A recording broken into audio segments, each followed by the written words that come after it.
It is so interesting, to see politicians continuing to lie and lie and lie and lie to the people. The ANC has actually been tearing itself apart for the longest time. And I feel more like Cyril Ramaphosa actually has had a grudge against the ANC. So remember 1991 when Nelson Mandela was released from prison. Cyril Ramaphosa was there, and Cyril Ramaphosa was hoping to take over from I don't know if I should tell you this. He was hoping to take over from Nelson Mandela.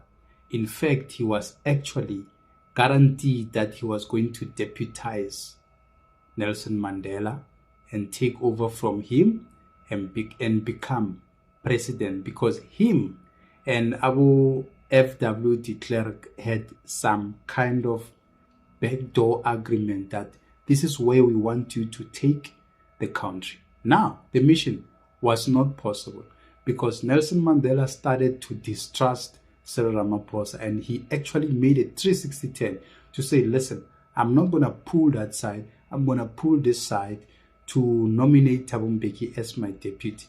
And I think from that particular moment, things didn't really work out well for him, and he actually said he's leaving politics. He was very bitter, by the way.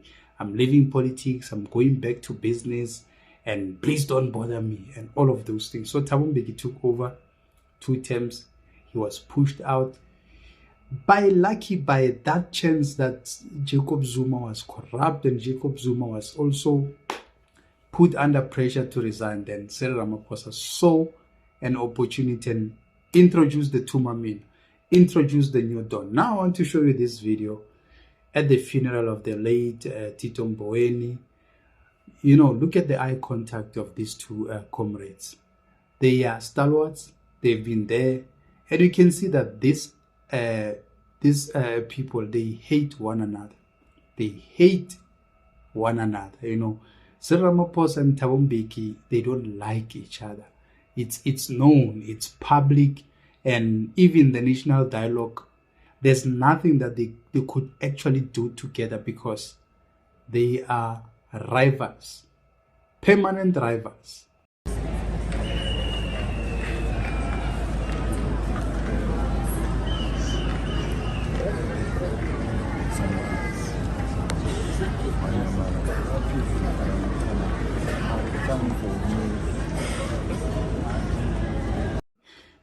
You come, you greet people, and when you get to me, you just, greet. One eye, pass to the late David Mabuza and greet him and have a chat to him. So you can see that these two people are rivals, actually. They don't like each other. That's where the problem started. That's where exactly the problem started, that he still feels like Thabo Mbeki betrayed him.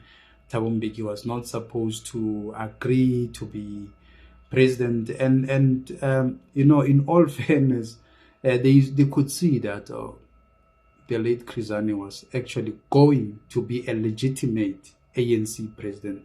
This is what I was expecting, that after Mandela, Krizani should have been a president.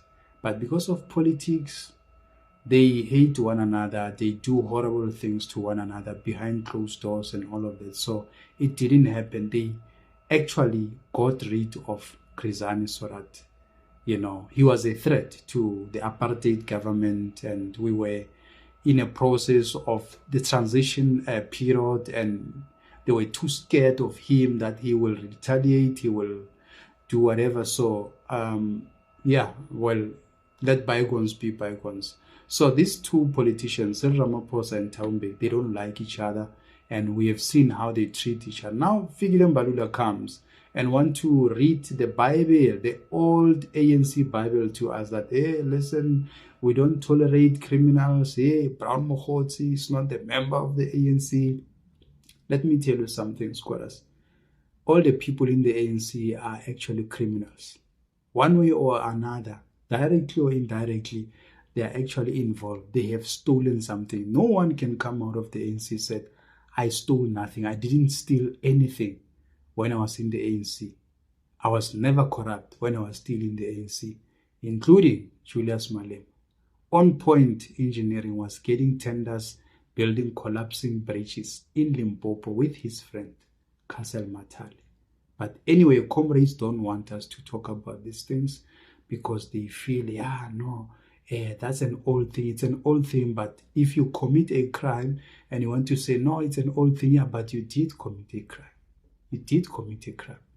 So that's what ANC is all about. That is why I always say all the people, all the comrades who started their own political parties or who joined other political parties from the ANC, they still have got those symptoms of the ANC. They still have got that cancer that they took with them when they were leaving the ANC. Listen to Fikile Mbalula. Have mandated me and all of that. You meet people around and then they say, hey, I intervened for this and that. And the money has gone into the pockets of criminals. We know that our organization is infiltrated by criminal elements and it extends to cartels. Sometimes not in the knowledge of comrades who are in positions of leadership. And they've become victims of these criminals. If this is the moment to get rid of such, let it be. And if Madanga Commission is going to help us exorcise in the system of the ANC by extension such criminal elements, let this opportunity not be missed by such. But I can tell you, on behalf of the ANC, criminal elements who are throwing our name as a movement and the ANC in vain will never be tolerated, even for a day in our party. Well, good luck to you, Mbax, but we all know that the whole ANC is a criminal enterprise. The whole ANC is rotten to the core. I don't care who's who there. The whole ANC is rotten. We are, going to be naive when we believe that there's people in the ANC of which we can trust and still continue to pin our hopes on. The whole ANC is rotten. I mean, it's a fact. And even the people that claim to be clean, because you are part of the gangsters, you happen to be also a gangster. You are in the same WhatsApp group. So the whole of the ANC is rotten. It must be rooted out, and nothing that will come from the ANC that we should trust, we should still count on them to say, these people will fix the count. They have shown us 3 decades that they are not willing to build this country. Let's continue to listen to Fikile Mbalula lying, blatant lie. Brian Mokgotsi is a reflection of a bad ANC member, if he is. Because he is implicated on siphoning money in the name of the ANC. ANC can't associate itself with such bad behavior. Siphoning money in the reports and all of that, involved in this and that, illegal missions and all of that. ANC can't pride itself of such people if they are its members. And they will face the full wrath of the ANC and accountability from the side of the party. We are a big organization, so he is just but one of others who behave like that. And that is why the question of money in our organization has generally become one of the things that the Electoral Commission is addressing. But it's not through workshops, it's what action we're going to take. Because we know money has been exchanging hands, and characters such as this who claim ANC membership and they don't understand what it means to be a member of the ANC have done deeds that are beyond imagination. I can tell you, we will never associate ourselves with characters like Brian Mokgotsi if he's a member of the ANC and his activities. He must account about that, and the ANC will stand up to such characters who pride themselves openly and publicly about the pride of being involved in things that do not raise the name of the ANC in good stead. Notwithstanding his right as a citizen in terms of the matters he's implicated in, because Alderam Patem requires that he must be listened to. But for the party like ours, we can't have such elements in the organization running amok. And you can see there's no fear in his face, nor the pride of being an ANC member. And he throws it like as if it's a cheap thing. ANC, yes, I'm a member. I did this and did that. Yes, there's nothing wrong connecting with so and so and all of that and so on. I do have relations with them. Not in our name. Not in our name. The ANC can't associate ourselves with such dubious characters. In a simple term, let me help you, Bucks, to actually paraphrase this. Brown Mokgotsi is a reflection of what the ANC is. The ANC itself is a criminal enterprise. It is harboring criminals, and it is a gangster mafia state that actually every person who's there, when you join the ANC, they ask you, how dirty can you get your hands? If you say, I can get my hands very dirty, because the symptoms here and the red flags that we can pinpoint is that every member of the ANC who's found to be corrupt, they get elevated, they get to be promoted to higher positions, ministerial positions. We have seen the late Natim Tetwa, after the Mdluli issue, he still continued to work for the ANC, still continued to get ministerial positions. And they like that position of the Minister of Police because that's where the capture actually happens there. So the whole of ANC is just rotten. You remember Dr. Digital Vibes? He's still there in the ANC. After 150 million that was stolen. Jacob Zuma is keeping 2 membership. He has got dual memberships, for the ANC, for the MKP. I've never seen that before. And they cannot actually expel him.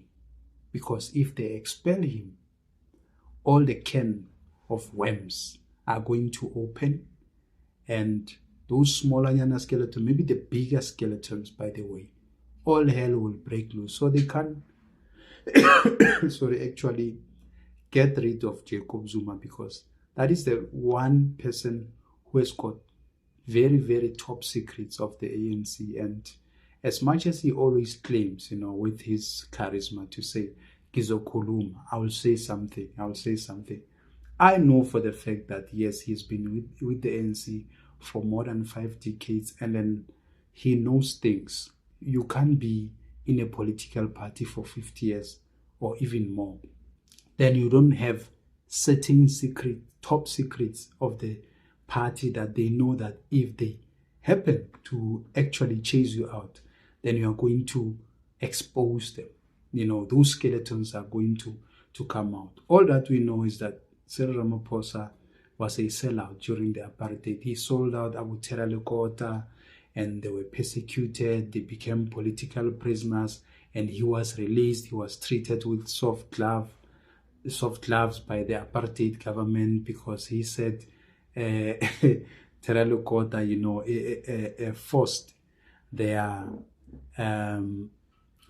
ideology into him of communist, and so he was not interested. He sold out, by the way. That is why the late Nelson Mandela didn't actually trust him, because he was so close with these apartheid chaps who were there, the FW de Klerk, and many other people who were there during the apartheid, because they trusted him. This is the reason why they even started a national union of mine workers for him, so that he can be able to control black people, so that they don't rise up against, the apartheid government back in those, yes, in the 80s. So you can see that there's still that bitterness between these two gentlemen Thabo Mbeki and Cyril Ramaphosa, and it's not going to end now.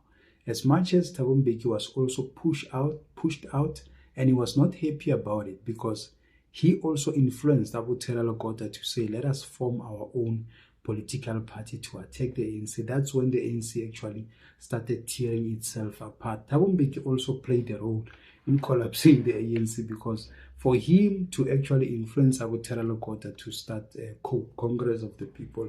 And remember when COPE started, it was having that momentum that it was promising that no, this party is going to take the ANC down and all of that. By the way, they opened the passage, for other political parties and other comrades to actually take advantage to say, if Thabo Mbeki can be part of this, we can also do that. And we saw also Abu Julius Malema starting their own political parties after being expelled. By the way, I used to like Julius Malema when he was still in the ANC. The part that I didn't like was arrogance, but speaking on many other issues that they should have actually started to implement from within the ANC. The ANC stood a better chance. You remember when Julius Malema was still in the Youth League, he was president there, and Jacob Zuma elevated into becoming president. And had Jacob Zuma listened to Julius Malema and helped actually work with him to say, we can implement certain things, but this is how we can go about it. That's what Julius Malema wanted, but he didn't want to listen to him, and Julius Malema got angry and started to sing a different tune from within the party, and that's when they expelled him. They started targeting him. All the skeletons now came out because it's cold outside the ANC. It's warm inside the ANC. If you are still within the ANC, you can be a criminal, you can extort money from people, you can kidnap people. Nothing will happen to you because you are in the ANC, you are above the law. No one will come and prosecute you, will arrest you, whatever, because your comrades are going to protect you. The same as Brown Mokgotsi, he will be protected. Fikile Mbalula is just talking nonsense. There's nothing that is going to happen to Brown Mokgotsi. He belongs to the ANC, and in the ANC, you can be a hardcore criminal. You can work with the criminal cartel. You can work with anyone. KT Molefe, Ket Matlala, anyone, you can work with him. By the way, I feel pity for Ket Matlala because they used him and they dumped him like a used tissue. So it's so sad because he's sitting there at Koshimampuru alone. That's when you regain your conscience. That's when you want to come out as a pastor, because there you're going to read a Bible. Anyway, he has to face the full might of law. But to these comrades, I can promise you, nothing will happen. Thank you very much, squatters, for watching my content. I'll see you next time. Sharp.